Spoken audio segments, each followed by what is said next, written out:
Welcome back to Business Week on Arise News. Joining me now to review some of the week's business highlights is investment banker, stockbroker and financial analyst Muktar Mohammed. He's the CEO of Finance with Muktar. Great to have you on the show again with us, Muktar. Thank you. So I'd like us to start in China. Sinopec shares, one of the biggest national oil companies around the world, if not the biggest. Shares dropped by 7.7% on Monday. Well, it's not surprising. Yeah, like you said, one of the biggest national oil companies in China. They are involved in petroleum marketing and also refining of petroleum product.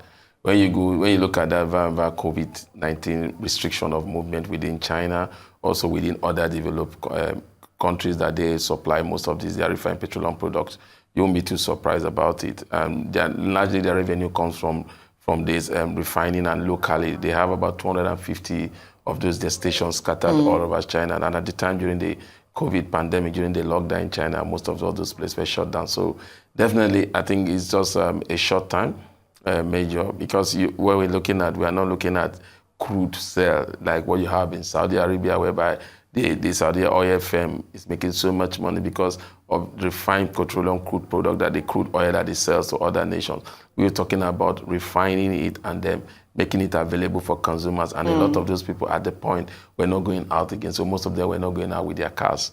And most industries also were shut down. So, do you think the government perhaps underestimated the extent of the impact of the COVID-19 shutdowns? Because almost every news report that comes out of China now points to the impact of the COVID-19 pandemic shutdown. You see, the challenge they had initially is that they didn't come out clear at first. So at a point, they will say they overdid it. They make sure the lockdown was longer than anticipated because of fear. If you look at that period, anytime China wants to open up, there's a crisis that's, the pandemic has broken out in this area. And so they came up with two more strict rules on COVID. And you remember that it took the people also to even protest before some of these rules were relaxed. Yes, so it's not that they underestimated. Initially, I think they underestimated it. Then later on, their measures that were put in place were too strict. Yeah, indeed. So, it's often said that when China sneezes, the world catches a cold. Sinopec is present. It has footprints in many energy producers around the world. Are we going to see a greater push to diversify revenues, or perhaps a rationalization and consolidation of assets and investments? What are your thoughts? I think we will see they might get greater push also to begin to see how they can diversify. I think that's the word.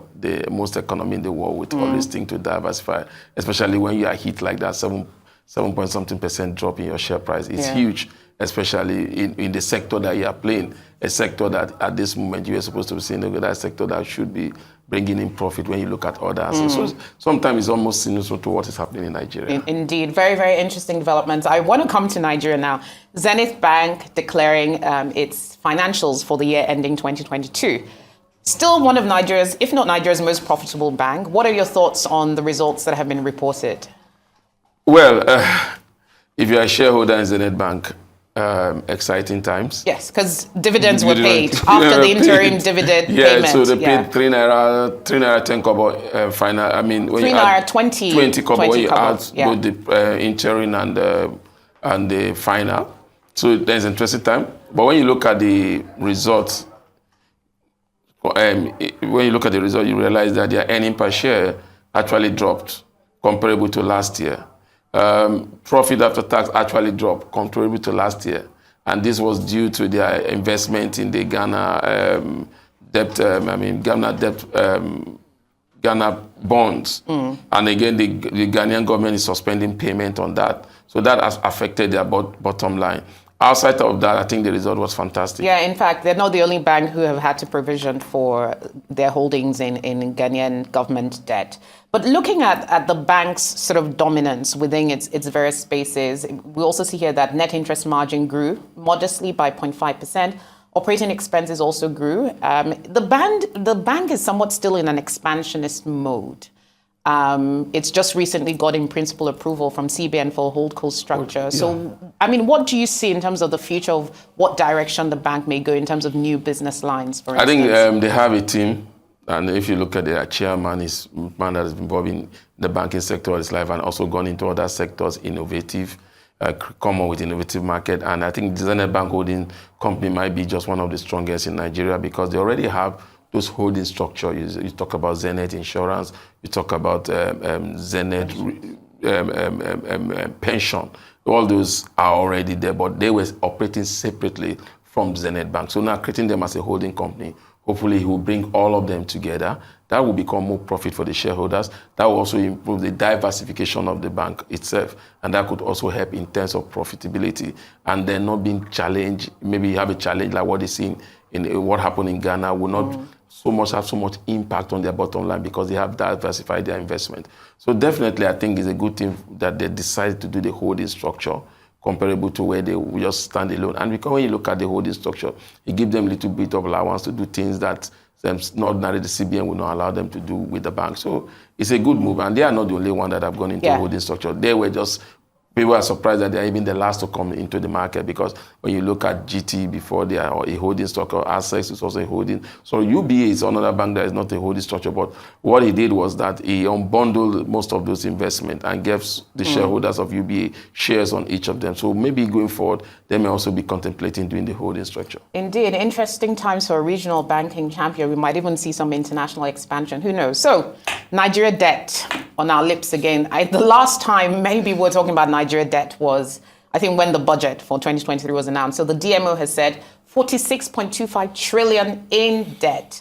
And some of that is due to federal government borrowings, subnational borrowings. What's your take on this? We always talk about debt sustainability, but is this telling us anything new that we don't already know? It's not telling us anything new. It's only telling us the depth of debt that we are, and the depth of debt the new administration will have to deal with. Some of these debts, in all fairness, are debts that you can tie to specific projects. But now, will those projects be able to generate the revenue to pay those debts? That's another thing altogether because these projects are run by government. When you're looking at creative debt, you see a debt that's been both the private sector and the government. And at a point, the private sector will build and operate. Those are the type of creative debt. But what we've seen in Nigerian debt is that we just go in out there, just collect the debt, want to do a project. You don't look at the variability of that project, paying for that debt. Rather, you are looking at your income that is not coming from that project to pay for the debt. And where is this income going to come from? Definitely, our main source of income is oil. And then, again, when you look at the challenge that we are passing in those areas, despite the high price in oil price, but then again, we are passing that challenge of also paying subsidies, so we are not getting the revenue to even service our debt. So it's a thing that the government need to think creatively, because every economy in the world, debt in itself is not a bad idea. There's good debt. There's good debt. But do you have the Nigerian government keep talking about debt to GDP, debt to GDP, debt to GDP, which they say is okay, but they always are silent when it comes to debt to revenue. That is the main challenge. You don't use your GDP to pay the debt. You need to pay through your revenue. And when they are thinking of diversification of revenue, Nigerian government only think of taxing the already taxed. You are not looking at getting into the informal sector, which is the key driver of the Nigerian economy. Make it creative, whereby you can begin to look at how to collect tax from the woman that is selling something on the way, from the man that has a shop on the street. How creative can you come up? Then that's how you are expanding your tax bracket. And by doing that, then create the infrastructure for them. Once they see those infrastructure working, they are entitled to pay the tax. In fact, we often talk about, and we can never have a debt conversation without talking about correspondent boost to economic activity for revenue. But because we're fast running out of time, I wanted you to touch very, very briefly on this story that has come out of the US on the watchdog going after Binance. We're seeing a lot of crypto exchanges tank recently. What are your thoughts on this regulatory push? I think it's long overdue. We saw it coming. Now they are going after them. If you look at it, they said they were not permitted to do trading in the United States.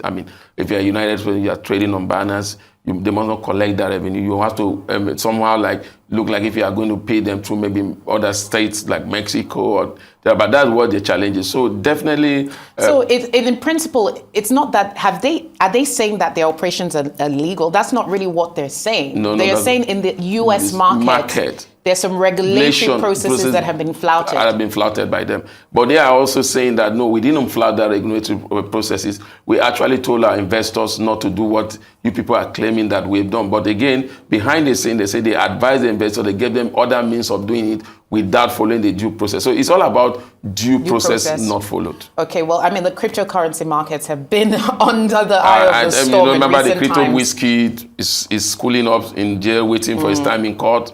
then this come up. I think it's hitting the crypto market badly. Indeed. Thank you so much, Muktar Mohammed, CEO of Finance with Muktar, for being with us again on the show.